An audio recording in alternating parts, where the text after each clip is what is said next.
Hi everyone! Today let's explore the basics of commute to work data and how it can contribute to building better places to bike. Have you ever heard someone say, "No one bikes here," as a reason not to build a bike lane? One way we can respond to that is with commute to work data.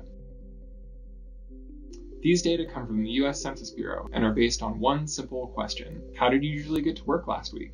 People choose from options like driving alone, carpooling, taking transit, biking, and even walking. But there's a catch. People can only choose one answer, and that's supposed to be based on how they traveled most of the distance to work. So if someone bikes 2 miles to a transit center, then hops on a train or bus for 4 miles to get into the city, that means they'll check the box for train or bus, and the data won't count them as a bike commuter. Even though the data doesn't capture every bike commuter, that doesn't mean it isn't important. The data gives us a valuable snapshot of how many people are choosing 2 wheels over 4. Why is bike commute data so important? Simple: planning for cyclists. These data are often the only way to track how many people bike to work in many areas. The Census Bureau's American Community Survey, or ACS, provides the only annual estimate for how much biking happens in the United States. So communities will use the data to track whether their efforts to get more people biking are working. The city of Bellevue, Washington used ACS data to show a strong correlation between investments in bicycle infrastructure and increases in bicycle commuting.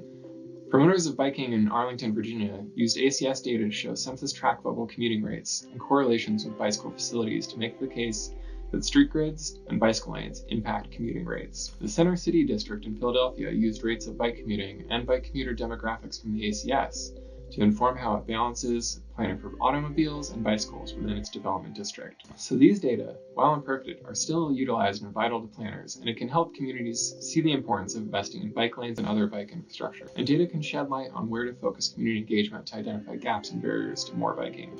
Overall, commute to work data can help communities understand how to plan for the busiest time on most roadways, rush hour. Data helps them plan roads and public transportation with cyclists and other road users in mind. So what does the bike commute data say? Head over to data.bikely.org for a treasure trove of bike commuting data.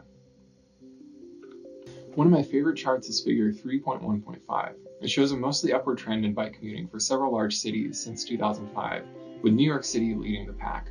Growth in New York City bike commuting may coincide with policy and environmental improvements, such as the installation of the first modern protected bike lane in 2007 and the adoption of a Vision Zero policy in 2014, which supported the increase of bike lane miles from 900 to more than 1,500. Local decision makers can use these and other data to help determine the success of policy and environmental measures, as well as to help inform and prioritize other efforts around the communities. Another interesting one is figure 2.2.5. It dives into the gender breakdown of bike commuters by state. Nationally, the data shows that men bike to work more than women, but the gap is narrowing. In fact, in 2022, the ACS estimate for Mississippi showed that women were the majority of bike commuters in the state. While potentially impactful, this data also highlights the need for caution in interpreting statistics from single states and single years, especially those with low commute mode shares.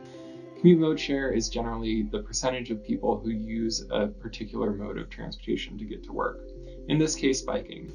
The Mississippi result comes from a 1-year estimate based on only 6 people in the state who responded to the survey. 3 men and 3 women, who said bicycling was their primary mode of transportation to work. Based on population weighting, the reported estimate takes that small number of respondents and estimates that 71% of bike commuters are women.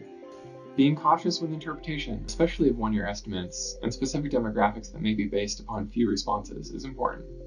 While 1-year estimates can be useful for understanding trends, a single 1-year estimate needs additional context for interpretation.